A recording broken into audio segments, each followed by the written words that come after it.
kita semua. Ada ini. Nilai dasar 10, 9, 8, 7, 6, 5, 4, 3, 2, Ucapkan selamat buat Ibu, semoga Parkindo 1945 bisa bertarung di pemilu 2020. Terima kasih. Atas terpilihnya Ibu. Baik, kalau saya pertanyaan pertama, setelah terpilih tadi, Ya. di aklamasi lagi di persidangan, apa yang terpikirkan oleh Ibu dipercayakan mengemban amanat menjadi ketua definitif Partai Parkindo 1945? Maksudnya Jadi apa yang terpikirkan Ibu begitu iya, di iya, tetap palu iya. sama ini bahwa ini aklamasi daerah iya, mendukung? iya. Pertama-tama tentu terima kasih kepada semua DPD ya yang telah memilih mendukung sehingga hari ini Ibu terpilih menjadi ketua umum. Tanpa DPD, tanpa dukungan semuanya tidak akan terjadi. Ya. Nah, sudah tentu ini tugas yang sangat berat sekali. Akan tetapi karena kebersamaan kita solid, kita bersatu, saya yakin dan percaya Tuhan Yesus akan menjaga kita dan memimpin tiap-tiap langkah kita sehingga apa yang kita targetkan Parkindo 1945 ini bisa ikut dalam kontestasi politik tahun 2024 itu bisa kita capai, dan saya sendiri juga optimis itu bisa kita capai, terutama sekali kalau kita lihat bahwa persentase dari umat Kristiani mungkin berkisar antara 8 sampai 10%, ya. Nah, itu kalau kita bersatu, kalau kita solid, kalau kita kuat, sudah tentu kita bisa melewati nanti parliament threshold. Kalau nggak salah parliament threshold itu 4% ya. Nah, oleh karena itu, tapi langkah yang pertama tentu adalah konsolidasi DPP ya. Itu langkah pertamanya, kita akan menyusun DPP yang solid, yang profesional, yang orang yang punya dedikasi dan mampu untuk itu. Karena apa? Tanpa DPP yang solid, yang bagus, yang kuat, yang solid dan profesional, itu tidak akan mungkin kita bisa bekerja.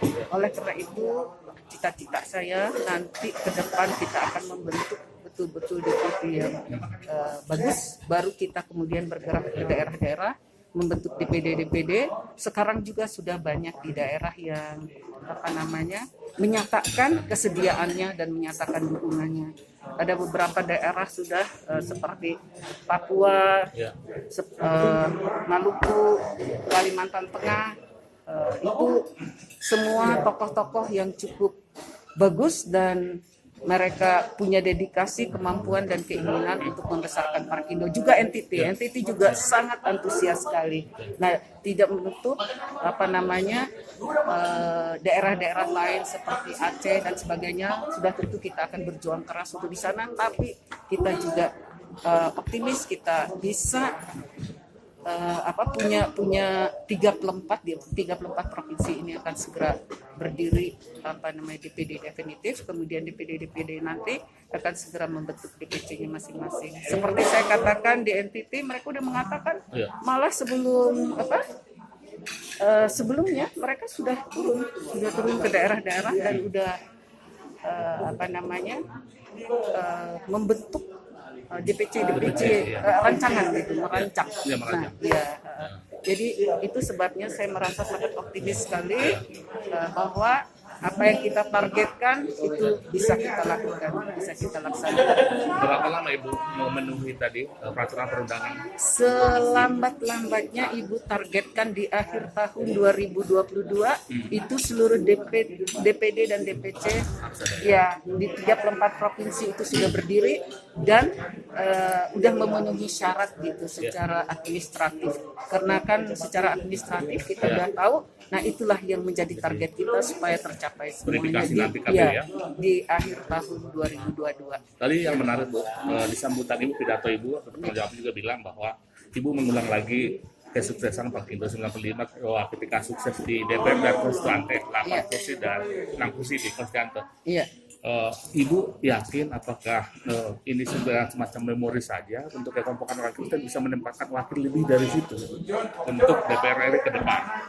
Saya rasa itu bukan hanya mimpi ya, kalau kita sungguh-sungguh, karena kita tahu kan kita banyak sekali kantong-kantong Kristiani ya, seperti di Sumatera Utara, Sulawesi Utara, Irian, Papua Barat dan sebagainya. Bahkan sebelum kita definitif, Papua Barat itu sudah menyatakan Papua dan Papua Barat dari kami 3 DPR RI itu. Terus dia bilang setiap DPC dan DPD provinsi kami akan 3. Wah, luar biasa sekali ini.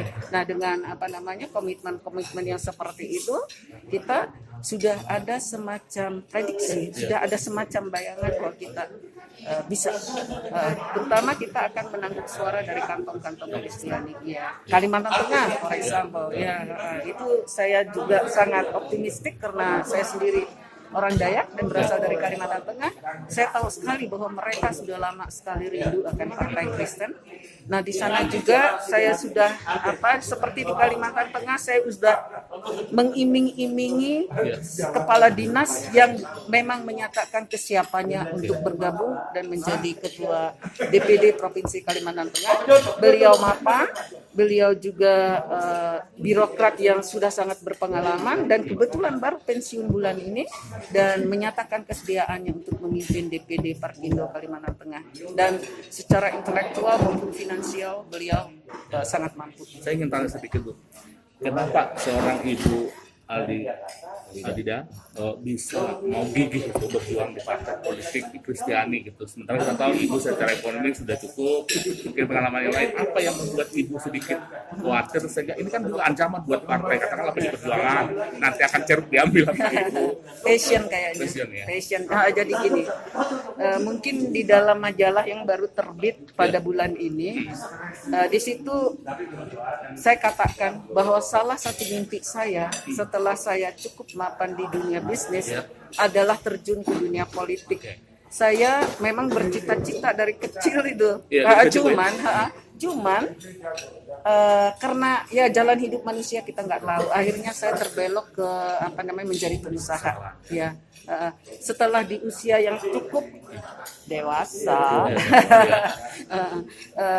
kelihatannya karena memang passion, karena memang panggilan, calling.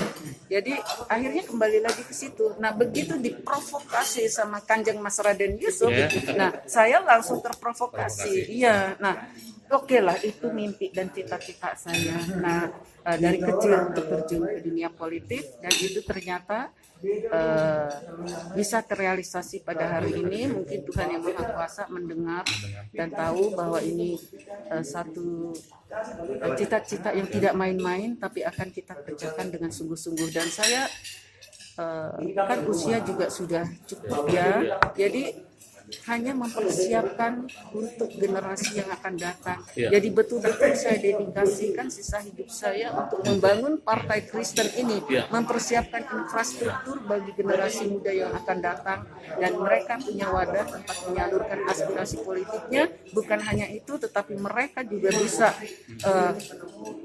share kekuasaan, karena memang politik itu adalah pembagian kekuasaan, tapi bukan kekuasaan dalam artian hanya nafsu duniawi, akan tetapi pelayanan, karena kita memang callingnya itu adalah pelayanan dan kuncinya adalah kasih. Saya ingin tahu juga sebenarnya kegigihan itu untuk menjadi tampil, ada nggak karena kekhawatiran ibu melihat ada timbulnya akhirnya intoleransi atau serangan terhadap gereja, aspirasi atau minoritas atau iya, memang itu juga menjadi bagian yang menjadi concern kita melihat korupsi merajalela, intoleransi merajalela, terus kekerasan merajalela. Nah, kita hanya menjadi penonton, tidak berdaya apa-apa, tidak bisa berbuat apa-apa karena kita tidak punya wadah.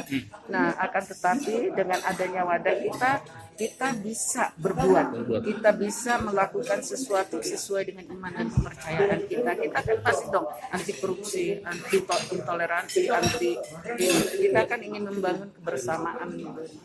Dan yang pasti kita ingin membangun ekonomi ekonomi lebih maju lagi, rakyat lebih sehat lagi, lebih sejahtera lagi, terutama umat Kristiani harus menempati terwakili dalam semua tingkatan gitu, dalam semua level.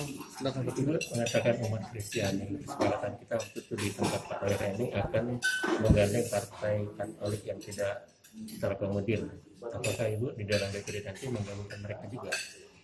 Itu juga salah satu sebenarnya keinginan bahwa semua umat Kristiani harus bersatu. Teman-teman kita di Katolik bahkan ada masukan, dan saya sangat senang sekali dengan masukan bahwa yang kepercayaan, aliran kepercayaan itu kira-kira ada 10 juta. Ya, itu sampai dengan saat ini tuh tidak terakomodasi. Nah itu juga akan kita ini, karena seperti di Kalimantan Tengah kan ada agama aslinya itu ya namanya Kaharingan. Nah itu kita akan bisa mendekati mereka, apalagi saya banyak sekali kenal secara pribadi dengan tokoh-tokoh. Jadi begitupun di tempat lain, di Bandung juga banyak penghayat juga yang mereka sudah sering mengadakan semacam diskusi bersama. Nah itu juga bisa kita dekati ya, di mana-mana tempat, di Bali mungkin juga dan seterusnya. Ketua partai itu kan apalagi seorang wanita, ada akan tampil di pentas politik. Apa Ibu sudah siap untuk disorot di debat di mana dalam konteks perpolitikan di Indonesia ini? Iya. Saya pikir pertimbangannya begitu kita berani mengambil peran yang besar, yang berat, pasti kita harus mempersiapkan diri untuk berani tampil dimanapun dan berani berdebat dimanapun. Ya. Apakah dengan keputusan Ibu ambil terjun ke dunia politik ya, dengan tingkat kesulitan yang boleh dibilang cukup tinggi lah, ya, dengan basis Partai Kristen, ini keluarga siap nggak? Ya. Karena Ibu harus berkorban waktu, tenaga, pikiran, bahkan mungkin dana gitu ya.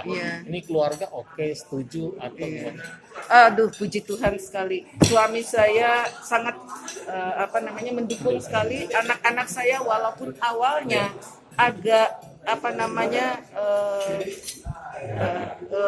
bukan nggak setuju, tapi nggak khawatir. Nggak suka dengan politik kita gitu, dunia politik kita. Tapi dengan anak tertua saya bicara dari hati ke hati. Anak saya pengusaha dua-duanya. Dan mereka banyak mengeluh masalah perizinan dan sebagainya, masalah ya biasalah dengan para birokrat dan polisi dan sebagainya gitu kan. Nah saya bilang itulah salah satu yang harus disuarakan, bahwa nanti melalui perwakilan itu membentuk satu undang-undang atau kita membuat satu peraturan yang fair, dan pelaksananya adalah kader-kader yang memang sudah dilatih. Nah, kalau orang Kristen sudah tentu ada, kalau kita memang kader kita tadi berdasarkan iman dan kepercayaan Kristiani, pasti dia menjadi kader yang baik. Karena kalau keluar dari itu pasti dia bukan orang Kristen. Jadi semua kalau dia korup, kalau dia pemeras, kalau dia intoleransi, kalau dia menggunakan kekerasan, pasti bukan orang Kristen itu. Hanya labelnya aja Kristen, karena orang Kristen tidak seperti itu. Ibu, kita ingin tahu sedikit sebenarnya role politik atau model politik dari tokoh wanita siapa yang membuat menginspirasi Ibu Alida? Sebenarnya ada dua tokoh politik yang sangat menginspirasi saya. Tokoh tua semuanya, Mohandas Gandhi, dan satu lagi adalah siapa namanya? Afrika itu yang Nelson Mandela, hanya dua itu. Ibu jelaskan kenapa Bu? Karena kemanusiaan atau kasihnya atau kasih. Sebenarnya itulah Kristen, walaupun sebenarnya Nelson Mandela mengatakan dia agnostik ya. Akan tetapi itulah iman Kristen, kasih itu luar biasa. Seperti Mohandas Gandhi, yang dia lakukan itu adalah kasih gitu dia. Nah, kita yang Alkitab mengatakan bahwa landasan iman dan kepercayaan kita, azas kita adalah kasih. Tapi dalam prakteknya sehari-hari yang kita lihat, Partai Kristen penuh dengan friksi, penuh dengan sama juga kebencian, korupsi, dan semua itu kan ya itu tadi saya bilang bukan Kristen. Nah itu yang melandasi kenapa saya sangat menginspirasi saya Mohandas Gandhi dan Nelson Mandela. Iya. Ibu sedikit udah begitu enak nih saya pertanyaan nih. Tentu Parkindo 945 ini dari kemarin pasti ada dinamika Bu. Apalagi kita tahu ada. Apakah Ibu siap merangkul orang-orang katakanlah masih sekarang ini memposisikan berlawanan dengan Ibu? Iya, jadi begini. Kita kalau kasih bukan berarti kita lemah. Karena begini, ada batasnya. Kalau kita sudah sedemikian berusaha untuk merangkul semuanya, tapi yang bersangkutan tidak mau dan memposisikan diri, itu tidak bisa. Karena kita bagaimanapun adalah partai politik yang harus tegas. Ya, kita harus merangkul orang-orang yang betul-betul tadi itu yang prinsipnya melaksanakan kasih.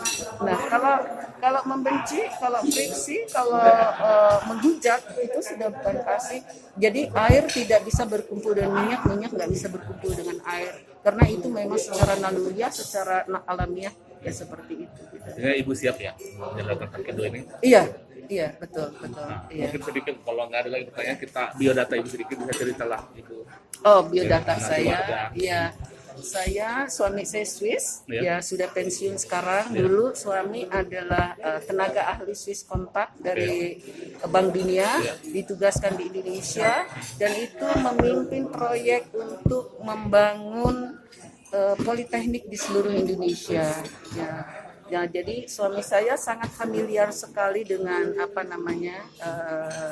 karena statusnya memang diplomat waktu itu. Akan tetapi sekarang pensiun. Suami saya itu ahli mesin, desainer mesin. Nah, salah satu karyanya adalah yang membuat kereta api cepat di Eropa. Jurnya itu suami saya. Ya, jadi tim suami saya. Jadi suami saya itu ahli mesin, desainer, bukan hanya ini. Jadi dia membuat mesin-mesin besar ya. Sampai sekarang walaupun dia pensiun di rumah tuh pekerjaan mendesain mesin macam-macam. Iya. Nah, kalau anak saya yang pertama itu lulusan bisnis manajemen di Swiss, Angga Guyer namanya. Suami saya Hans Guyer namanya. Nah, anak saya yang pertama namanya Angga Guyer, dia lulusan bisnis manajemen Swiss. Nah, waktu itu juga kerja di Swiss lama sekali, akan tetapi ibunya selalu bilang, pada satu saat kalian berbuat dan berbakti untuk tanah airmu. Nah, setelah mereka cukup melanglang buana, anak saya kembali ke Indonesia, membangun bisnisnya sendiri, dan sekarang puji Tuhan udah cukup mapan. Nah, anak kedua juga itu lulusan dari Copenhagen University, jadi dia S1-nya mengambil di Kanada, S2-nya mengambil di Swedia, Denmark, Copenhagen. Nah, iya. Jadi tapi sekarang pun sudah kembali ke Indonesia setelah melanglang buana keliling dunia. Namanya siapa, Bu? Yang kedua namanya Henry Guyer, yang pertama Angga Guyer. Nah, itu agak sedikit ajaib anak saya yang nomor 2 nih, karena dia mengambil etnologi.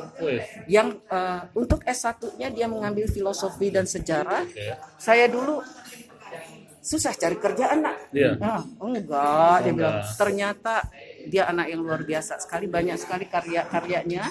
Yang dia juga banyak menulis untuk majalah atau koran-koran di Jerman, di Prancis, dan dia juga masih sekarang tetap punya ini dengan Denmark, banyak sekali membantu teman-temannya di sana untuk menyusun dan mengarahkan mereka untuk menyusun skripsi maupun tesisnya. Nah, kalau yang bungsu kembar. Iya, kembar perempuan. Namanya Ames Bianca Ayudiana Guyer dengan Grace Stephanie Ayudiani Guyer. Kalau anak laki semua namanya pendek, kalau anak perempuan namanya panjang. Itu kenapa, Bu? Karena ini Karena bidadari itu. Dan semua kepengen memberi nama. Bapaknya kepengen, kakaknya kepengen memberi nama, ibunya kepengen memberi nama, jadilah dia namanya panjang, ditampung semua keinginan kakak-kakaknya. Nah, mereka sekarang sudah lulus high school Cambridge, Cambridge di Temasek Independent School Cambridge. Jadi mereka yang satu katanya mau menjadi dokter hewan, yang satunya lagi mau menjadi jurnalis. Iya. Iya. Iya, iya. Kembar ini lucu, kembar tapi tidak identik, sangat berbeda sekali. Yang satu pakai tangan kanan, yang satu pakai tangan kiri. Iya. Yang satu suka matematik, yang satu suka menyanyi. Kalau ibu sendiri sedikit dong latar belakang pendidikan, Kalau masa saya- remaja dihabiskan di mana? Saya sendiri SD saya di kampung, itu kampung Kuala Kapuas namanya, di situ tempat saya lahir. Saya lahir di pinggir Sungai Barito, rumah kami sampai sekarang masih ada, dan setiap pulang saya selalu pulang ke rumah itu.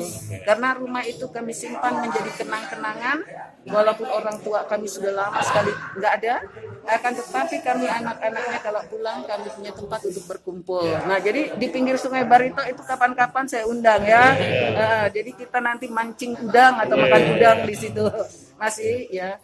Nah, SMA saya di Banjarmasin, kemudian kuliah di Bandung, dan saya memang terus terang jatuh cinta sama Bandung.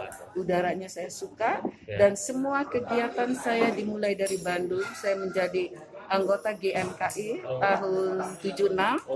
Ya, tahun 76, dan sekarang saya diangkat sebagai anggota GMKI seumur hidup. Jadi walaupun saya udah tua, saya tetap GMKI. Ketemu bapak sendiri di mana? Nah, saya ketemu bapak di Bandung, yang Bandung saya bilang juga, tadi, ya, karena makanya saya bilang kenangan di Bandung ini luar biasa sekali untuk saya. Saya cinta sekali sama Bandung karena waktu bapak tugas di Bandung, saya masih mengambil S2 saya waktu itu. Ketemulah saya dengan bapak. Ya. Harapannya terakhir, harapannya setelah menjabat ini apa Bu? Harapannya untuk ke depannya?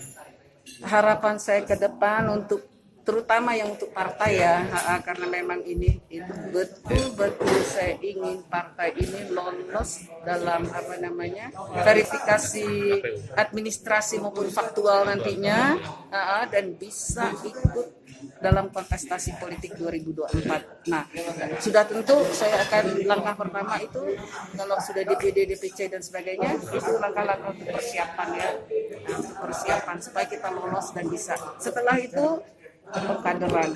Ya, pengkaderan ini menempatkan seluruh kader Kristiani dalam semua keterwakilan.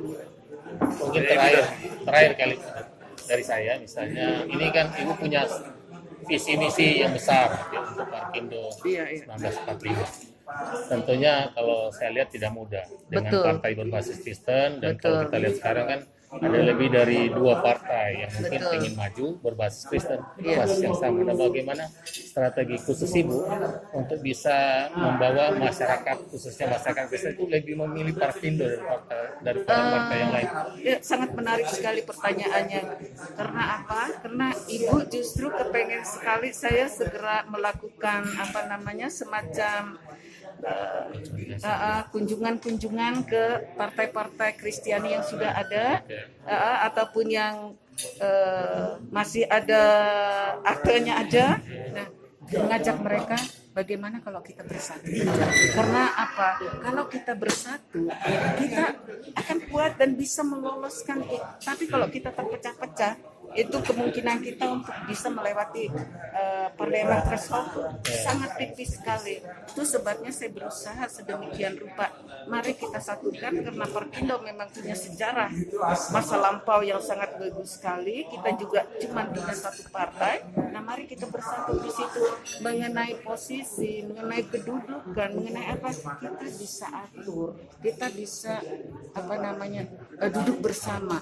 Nah, mudah-mudahan teman-teman seperti yang dari Katolik sudah mengawali dengan bagus sekali, Pak Roy Weni. Malah waktu kita pertemuan pertama, beliaulah yang memfasilitasi kita, dan pada saat itu ada Romo yang ikut hadir dan menyatakan ingin kita bersama-sama. Nah, itu yang akan segera kita tindak lanjuti. Mudah-mudahan teman-teman yang lain bisa kita kebuk itu hatinya untuk mau bersatu, karena sejarah mengajarkan kita waktu kita 5 besar pada tahun 1955 itu kan karena kebersatuan umat dengan gereja dan semua organisasi Kristen yang ada.